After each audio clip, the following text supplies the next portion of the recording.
Hey everybody, so I have here on me the Honor 20 Pro. So this phone was just announced today in London, but obviously I'm in Hong Kong right now where I got to test this phone a little bit ahead of time. So right off the bat, you see that the Honor 20 Pro shares design similarities to the Huawei P30 Pro in terms of the camera module layout anyway, and this extra laser autofocus lens right here with an extra camera. So this is a quad camera setup too, but the lenses here differ from the Huawei P30 Pro. I'll get into that later. But now moving on to the front, you have a 6.3-inch LCD panel with the same hole punch design that Honor introduced with the Honor View 20. Honor is very keen to mention that this is a 4.5mm hole punch, so smaller in diameter than the hole punch found in the Samsung Galaxy S10. But to be fair, Samsung's doing it on an OLED panel. This is an LCD panel. It's a flat panel. It doesn't get too bright outdoors, but it looks very vibrant indoors. So under most of the time, unless you're like directly under the sun, this is a really good looking screen. So in terms of processor, you should be familiar by now. It's a Kirin 980 chipset inside with either 6 or 8 gigs of RAM, and storage is either 128 or 256 of internal storage. So you might be looking at this phone so far and be like, this is very similar to the Honor View 20. What's different about it? So, well, first things first, this selfie camera here, it's a 32 megapixel selfie camera. So this is one of the largest sensors out there in terms of a selfie camera. And then around the back, Honor is giving this phone 4 cameras. So the first one up top, it's a 16 megapixel wide angle lens. And then right here, this is the main event. This is the 48 megapixel main shooter with an 1/2 inch sensor. So this is a larger image sensor than what's found in the iPhone or the Samsung Galaxy S10. And the aperture on this thing is f1.4. So that's a really wide open aperture. That means this phone should perform superbly in low light situation. And right here, you have an 8 megapixel telephoto lens with an f2.4 aperture, and this telephoto lens allows you to get up to 3 times lossless zoom, and I've tested it already and the zoom looks pretty legit, and you can also get up to 30 times digital zoom. Now obviously this cannot compare to what the Huawei P30 Pro can do, but for this price range at this mid-tier level, this is a pretty good zoom. And finally, you have a 4th lens right here. This is a 2 megapixel macro lens. So what it does is it allows you to take macro images to get closer to a subject, as you can see here. And it seems to work pretty well so far.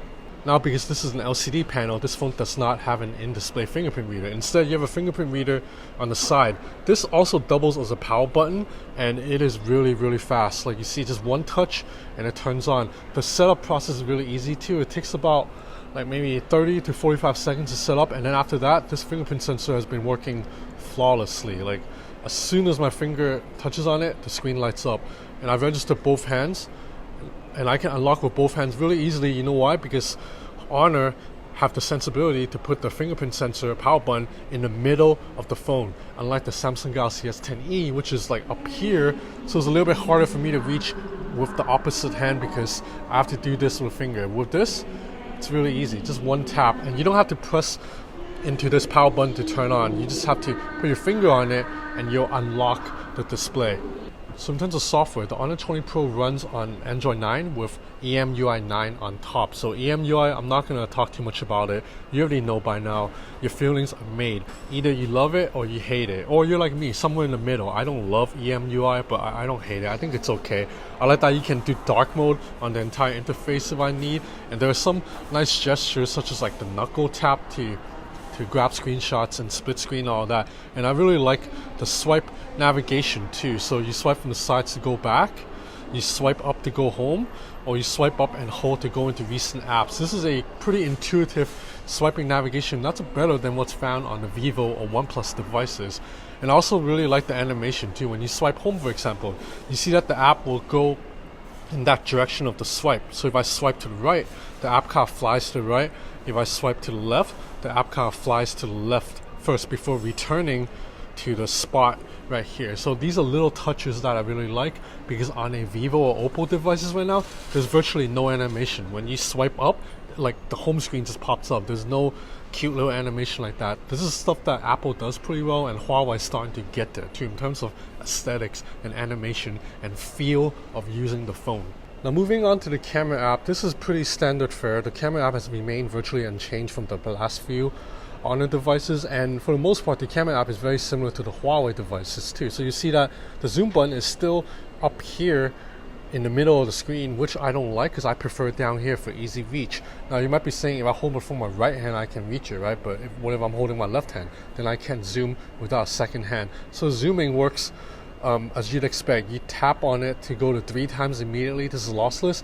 You tap again to go to wide angle, and on top of that you can also slide up and down to zoom, and as I mentioned you can zoom all the way up to 30 times, and at 30 times you're going to get a relatively blurry pixelated image, but it's not too bad. I think you can still, like the fact that you can get up to 30 times zoom with a phone this thin, that's pretty admirable. And as I show you right now, these photo samples, the 3 times zoom looks to be pretty nice. Now keep in mind this is a pre-production software, so the camera performance here, it's not at its tip-top shape, so it might actually improve better. But as of right now, I'm already pretty impressed. So the camera modes, you cycle left and right down below. So as usual, Huawei or Honor's camera app, it's a little bit overstuffed. So you see, you go to more and then you see you have so many different modes, and this is where you access super macro mode too. So I think it's a little bit weird considering super macro has its own lens.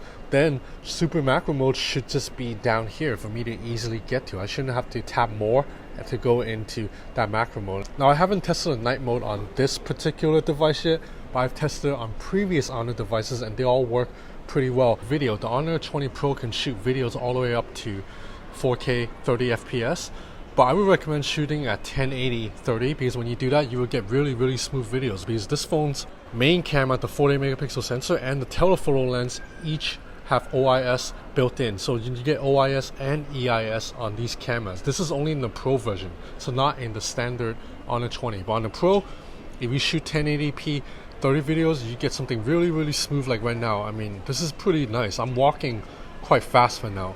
I mean, I live in Hong Kong, man. Everybody in Hong Kong walks really damn fast. And I also like that you can change between the wide angle lens or the main lens or the telephoto lens in real time as you're shooting. So as I'm walking, I can change between the wide and the normal. Now anytime I change the lens, you see slight stutter, but after that, when I'm walking, this is relatively smooth. This video camera, it's pretty good, especially because previous Huawei Honor devices did not shoot videos that well. So it's nice to see that Huawei/Honor has improved on this front. Now I'm not going to cover performance too much because this phone runs on Kirin 980, so you already know this is a really powerful chipset, although gaming performance tends to lag behind the Snapdragon 855 a little bit. But with that said, you're still going to have no issues playing any game off of the Google Play Store. Now battery life, same thing. There's a 4000 milliamp hour battery in this phone. On the standard Honor 20, you get a smaller battery, it's like 3700 something, but on this one you get 4000, which is definitely going to be enough to last you all day. I mean, I've used like a dozen Huawei or Honor devices in the past, and every single one of the phones have had awesome battery life. Okay, so that's about it for the Honor 20 Pro. I only have very limited time to test this phone. I have to give it back to Honor people very soon. So this is not a review by any means. This is just a quick hands-on to show you what's good about this phone.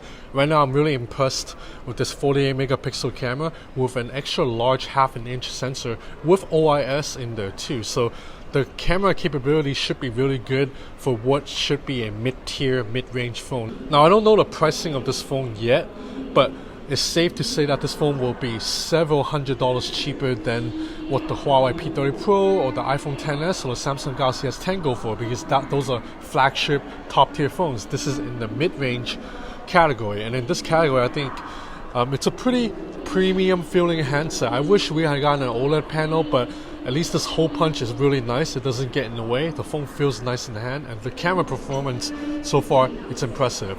So that's it for now. This is the Honor 20 Pro. Thanks for watching.